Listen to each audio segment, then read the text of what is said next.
희망은 깃털 달린 것이라는 제목으로 하나님의 말씀을 선포하겠습니다. 우리가 유럽을 여행하다 보면은 이런 풍경들을 많이 보는데, 유럽에 있는 유적들을 그러니까는 건축을 보수하는 공사들을 많이 보신 적이 있으실 것입니다. 저도 그 중에 교회 탐방을 하다가 건축을 계속해서 옆에서 이제 보수 공사하는 것들을 많이 봤습니다. 그런데 이런 이야기가 있습니다. 한 유명한 성당 현장 건축에서 관광객이 그 구석에 있는 건축에 그 뒤편에 열심히 그 안 보이는 곳을 조각을 하고 있더래요. 그러자 잘 보이지도 않는 곳에 왜 이렇게 열심히 하십니까? 라고 물어보니 건축가가 웃으면서 대답했다고 합니다. 사람들은 못 볼지 몰라도 하나님은 보시니까요. 라고 대답했다고 합니다. 사람들은 못 봐도 누가 보신다고요? 하나님은 보신다. 라는 것이죠. 사람들은 몰라도 하나님은 기억하시는 제자가 있습니다. 오늘 우리가 함께 읽은 본문의 주인공 다데오 유다는 우리에게 생각보다 많이 알려져 있는 제자가 아닙니다. 하지만 하나님 앞에서 충성된 석공처럼 주님의 교회를 세우는데 분명히 그 기둥의 역할을 감당했던 제자였습니다. 그의 행동에 대한 본문은 딱 오늘 이 본문 하나뿐입니다. 우리가 함께 읽은 요한복음 14장에서 22절에서 23절뿐입니다.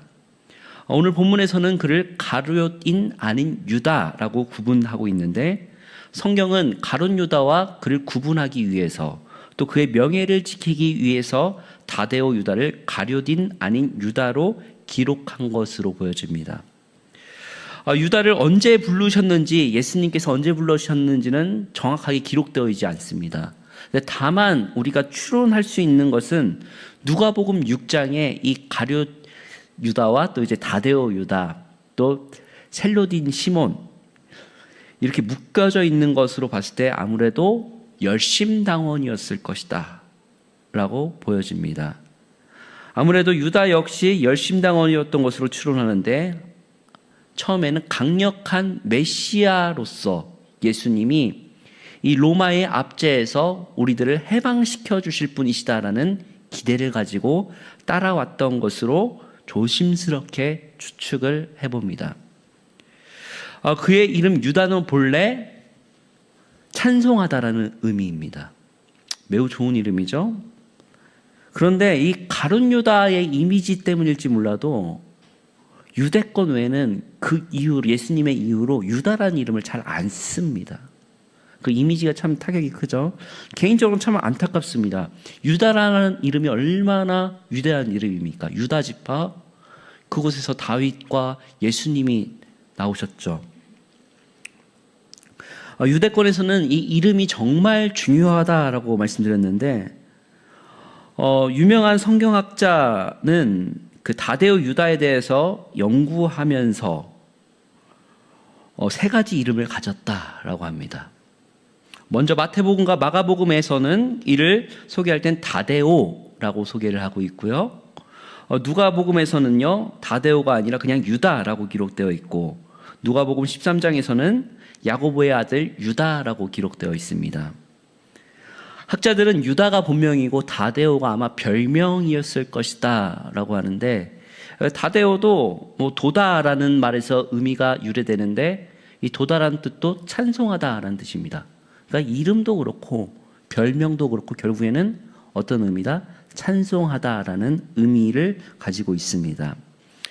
우리나라 말에서는 이게 나오지가 않지만 킹제임스 버전에서는 이 다데오를 레베오라고 기록하기도 합니다. 레베오라는 뜻은 마음이 넓은 사람, 부드러운 가슴, 따뜻한 가슴이란 뜻을 가지기도 합니다. 그래서 아마 이런 맥락 속에서 이 다데오 유다는 매우 다정다감한 성격이지 않았을까라고 조심스럽게 유추해 볼 수가 있습니다. 그런데 오늘 본문에서는 유다는 예수님께 질문을 합니다. 그런데 우리가 이 질문을 볼 때 이 단락만 봐서는 그 맥락을 이해하기가 조금 어렵습니다. 그래서 요한복음 13장과 14장의 그 예수님의 고별 설교에 대한 내용을 쭉 살펴보면서 그 맥락을 찾아가 봐야 됩니다. 예수님께서는 유월절 전에 제자들의 발을 씻기시고 새 계명을 주십니다. 그 새 계명이 뭘까요? 요한복음 13장 34절에서 35절입니다. 함께 읽겠습니다. 시작. 새 계명을 너희에게 주노니 서로 사랑하라. 내가 너희를 사랑한 것 같이 너희도 서로 사랑하라. 너희가 서로 사랑하면 이로써 모든 사람이 너희가 내 제자인 줄 알리라. 아멘.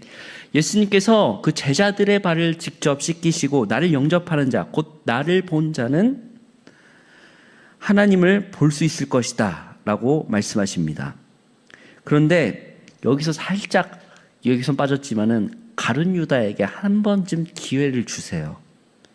이 중에서 나를 팔 자가 있다라고 말하셨지만은 가룟 유다가 이때 한번 예수님께서 한번 기회를 주시지 않았나 싶어요. 하지만 가룟 유다는 그 마음속에 이미 사탄이 들어가 있어서 그 말을 듣지 않고 그곳을 나가버립니다. 그리고 예수님께서는 그 이후 새 계명을 주노니 너희가 서로 사랑하라 라고 말씀하십니다.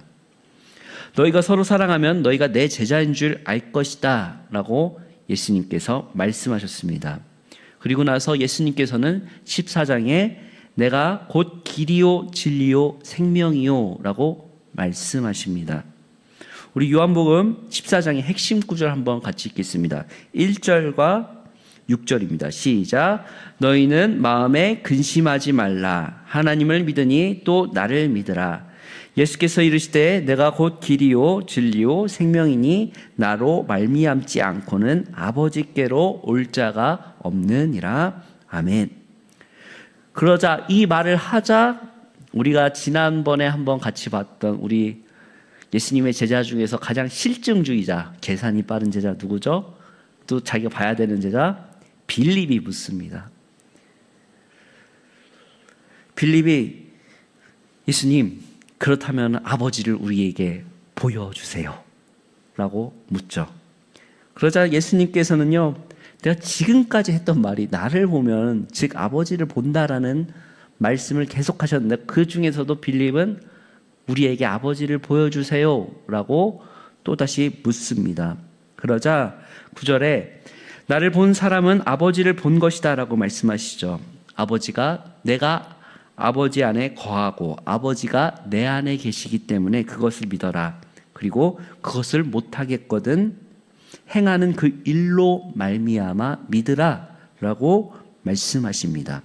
그리고 예수님께서는 여기서 또 보혜사 성령을 보내주신다라고 설교를 하십니다. 우리가 이제 성령이 오셨네라는 그 찬송에서 고와 같이 너희를 버려두지 아니할 것이다라는 그 내용이 이 맥락에서 나오는 설교입니다. 그리고 나서 이런 모든 과정의 맥락 속에서 오늘 다데오 유다가 예수님께 질문을 하는 것입니다. 본문 22절입니다. 우리 한번 같이 읽을까요? 시작. 가룟인 아닌 유다가 이르되 주여 어찌하여 자기를 우리에게는 나타내시고 세상에는 아니하려 하시나이까? 아멘. 이 유다는 하나님 예수님 왜 우리에게 자신의 그 예수님의 그 영광을 다 보여주시고 왜 다른 사람에게는 그것을 나타내지 않으십니까? 라고 묻는 것입니다. 예수님께서 길이요 진리요 생명이시면은 그냥 딱 예수님의 그 영광을 사람들한테 보여주시면은 한 방에 끝나는 것 아닙니까? 그런데 왜 우리에게만 보여주십니까? 라는 것입니다.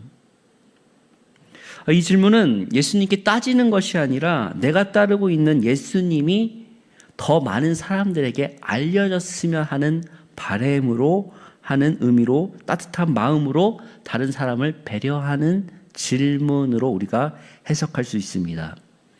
선교학적으로 이 질문은 매우 중요한데 예수님이 직접 하시면 될 텐데 왜 그것을 저희에게 시키십니까? 이런 물음입니다. 더 많은 사람들, 예수님을 알아야 할 모든 사람들에게 왜 직접 나타내지 않으십니까? 라는 물음을 던지는 것입니다. 그러자 예수님께서는 이와 같이 대답하시죠. 23절입니다. 함께 읽겠습니다. 시작. 예수께서 대답하여 이르시되 사람이 나를 사랑하면 내 말을 지키리니 내 아버지께서 그를 사랑하실 것이요 우리가 그에게 가서 거처를 그와 함께 하리라. 아멘. 사람이 나를 사랑하면 내 말을 지킬 것이고 그러면 내 아버지가 그들을 사랑하여 그들과 함께 하실 것이다. 즉 함께 살면서 그에게 당신을 나타내 보여주시겠다. 너희들의 삶을 볼 때 내가 그들과 함께 하겠다라는 말씀으로 대답을 하십니다. 즉 예수님을 사랑하여서 그 말씀을 지키는 자들의 행실을 통해 성령께서 그들과 함께 내주하셔서 그들에게 직접 하나님을 보여주시겠다라고 말씀하시는 것이죠.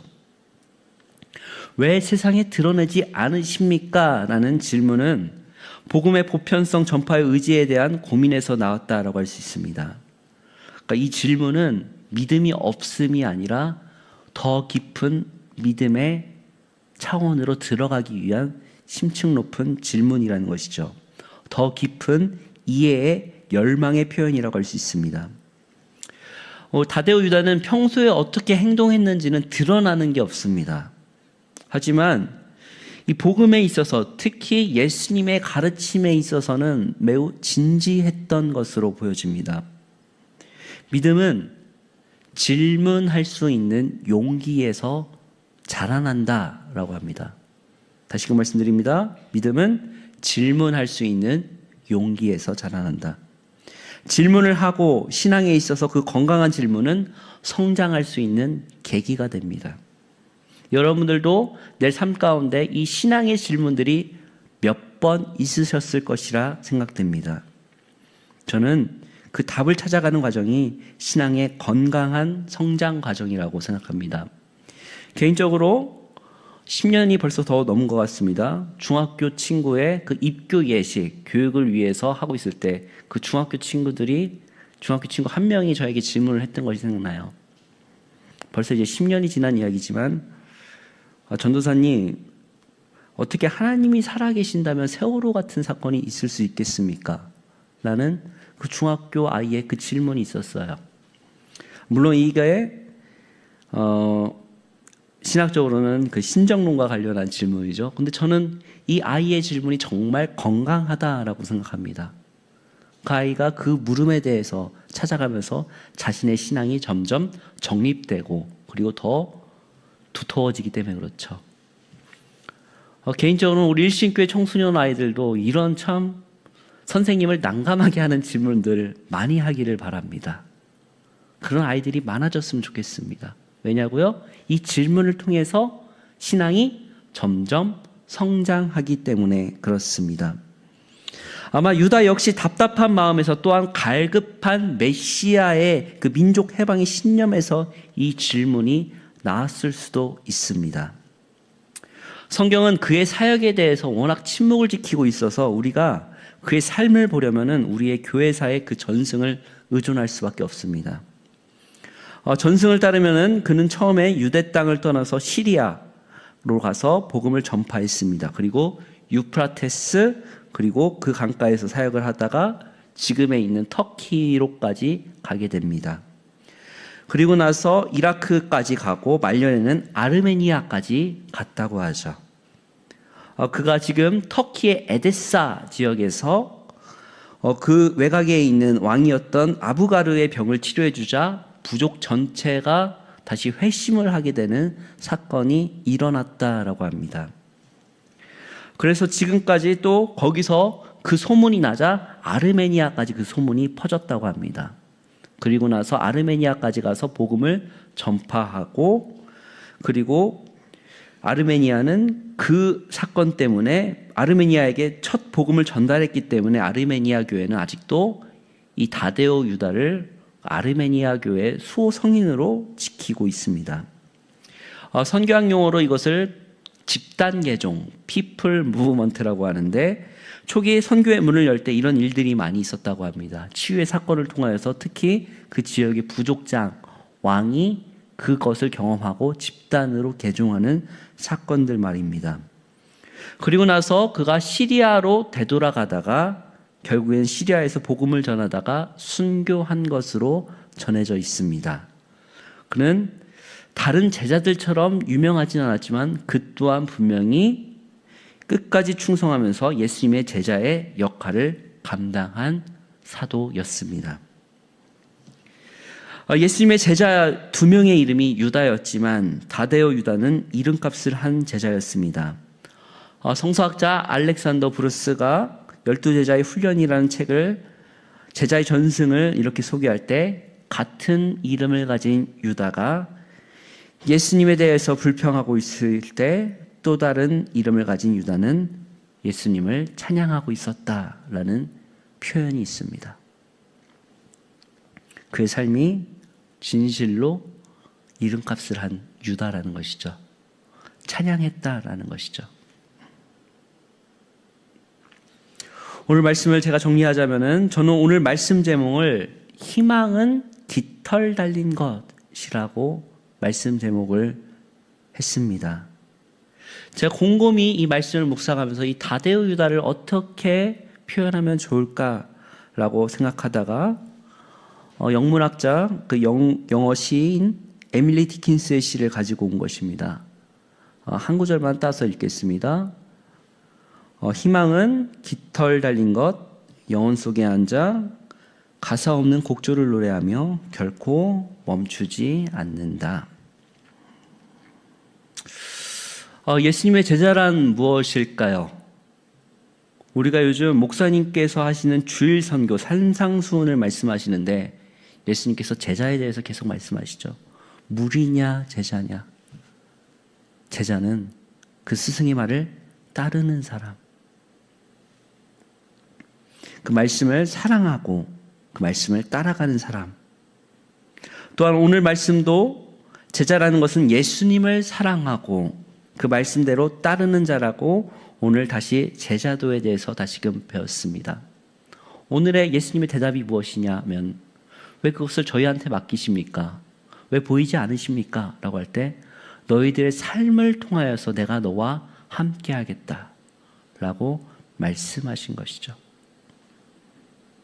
다데오 유다는 화려한 다른 그 3명의 제자보다 엄청난 설교자나 사역자는 아니었습니다. 그러나 다데오 유다는 조용히 예수님의 말씀을 순종했던 예수님의 뜻을 따르는 삶을 살았던 것을 보여줍니다. 많은 사람들이 예수님을 알리기보다는 자신의 이름을 알리기 위한 수단으로서 사용할 때가 너무나 많습니다. 물론 다데오 유다도 처음에는 그렇게 시작했습니다. 열심당원으로서 이 민족 해방을 위하여서 예수님을 같이 따라가면 될 것이라고 생각했습니다. 그러나 예수님께서는 묵묵하게 자신의 십자가를 지시고 자신의 이름 없이 빛도 없이 그가 희생하신 모습을 보면서 그 또한 예수님의 길을 따라갑니다. 요즘 세상을 바라보십시오. 많은 사람들이 자신의 이름을 알리기 위해서 유명해지려고 합니다. 그러나 예수님의 제자는 이름 없이 무명으로 소리치지 않아도 그의 행실 속에서 예수 그리스도를 드러내는 사람, 그런 사람으로 인하여서 예수 그리스도의 그 작은 자들이 이 세상에 소망이 될 줄을 믿습니다. 그래서 오히려 소망은 깃털 달린 것처럼 조용하고 영혼을 사랑하는 마음으로 끊임없이 찬양을 하는 것입니다. 그리고 조용하지만은 결코 멈추지 않는 것. 그것이 바로 제자라는 것이죠. 오늘 많은 그리스도인들이 세상에서 내 역할은 무엇일까? 나의 이름을 어떻게 드러낼 것인가? 하는 질문을 많이 합니다. 또한 나는 저렇게 남들처럼 말을 잘하지 못하고 찬송의 은사도 없습니다. 드러나지 못합니다. 내 역할에 있어서 나는 잘하는 게 없습니다. 라고 말하는 분들도 계십니다. 그러나 오늘 다데오 유다가 우리에게 말합니다. 과연 무엇을 주님을 위해서 할 수 있을까가 아니라 조용히 나의 길을 걸어갈 때 그곳에서 예수 그리스도의 제자의 그 향기가 드러난다라고 말씀하고 계십니다. 지금 한국교회를 바라보십시오. 내 이름을 드러내는 것보다 오히려 지금 다데오, 유다와 같은 제자가 필요한 시대입니다. 이거 조심스럽지만 제 부족한 간증을 하나 하겠습니다. 2주 전이었습니다.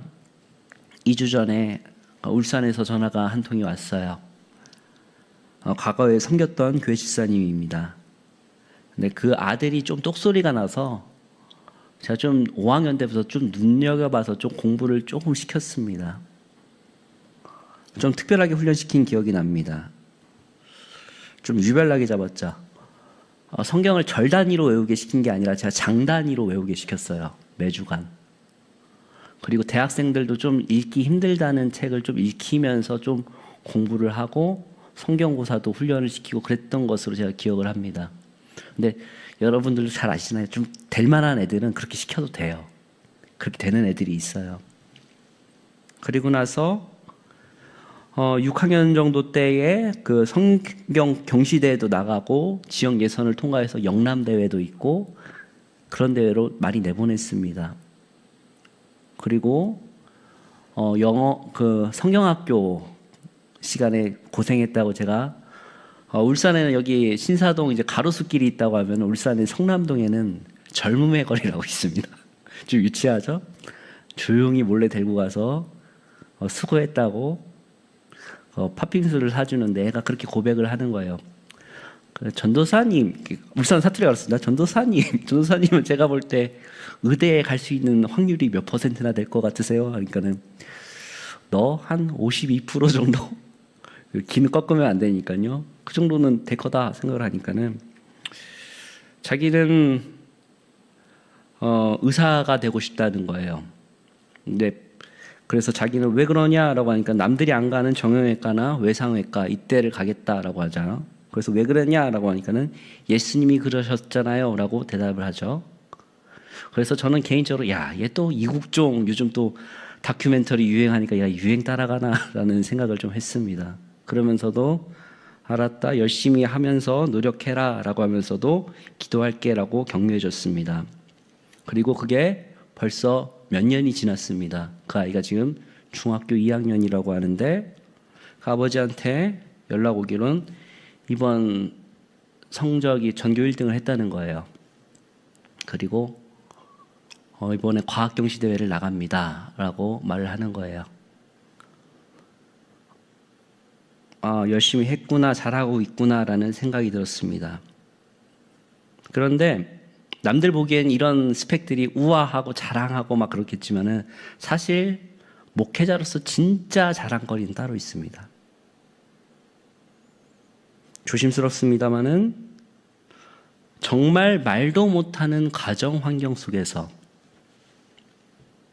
아버지가 없고 어머니가 없고 정말 사랑받지 못한 그 가정 속에서 아이가 방황하고 학교를 자퇴하고 중퇴하다가 다시금 목사님 저 다시 공부 시작했어요 라는 그 한마디, 저 검정고시 합격했어요, 저 이번에 대학 가요, 공부를 왔던 아이가 유명한 대학은 아닙니다만은 저 군대 갑니다. 그리고 그것 때문에 찾아올 때, 그리고 저 작은 기업이지만 취업했어요 라고 말할 때 목회자의 자존심은 여기입니다. 감히 어른들 앞에서 인생을 짧게 살았던 연소한 목회자가 이런 말을 해서 참 조심스럽습니다. 세상이 전혀 알려주지 않는 구석에서 또 진짜 차마 말도 못하는 그 과정 환경 속에서 신앙을 지키며 평범하지만 정말 사람답게 살려고 하는 그 제자들, 그리고 예수님의 뜻대로 살려가고 살아가고자 하는 그 아이들, 그게 바로 목사의 자존심입니다. 조용하게 신실하게 오늘 다데오 유다처럼 남들이 몰라줄지라도, 화려한 자리가 아니더라도, 사람들에게는 몰라도 하나님 앞에서는 그 영혼 하나하나가 다 소중한 존재라는 것입니다. 오늘 우리는 다데오 유다를 통해서 배웁니다. 조용하지만 믿음의 질문은 바로 용기에서, 그 믿음의 질문을 할 수 있는 용기에서 신앙은 자라납니다. 또한 이름보다, 사람이 알려지는 것보다 무엇이 중요하다? 실천하는 그 믿음이 더 중요하다라는 것이죠. 우리는 각자의 자리에서 다데오처럼 복음을 품고 살아가야 할 줄을 믿습니다.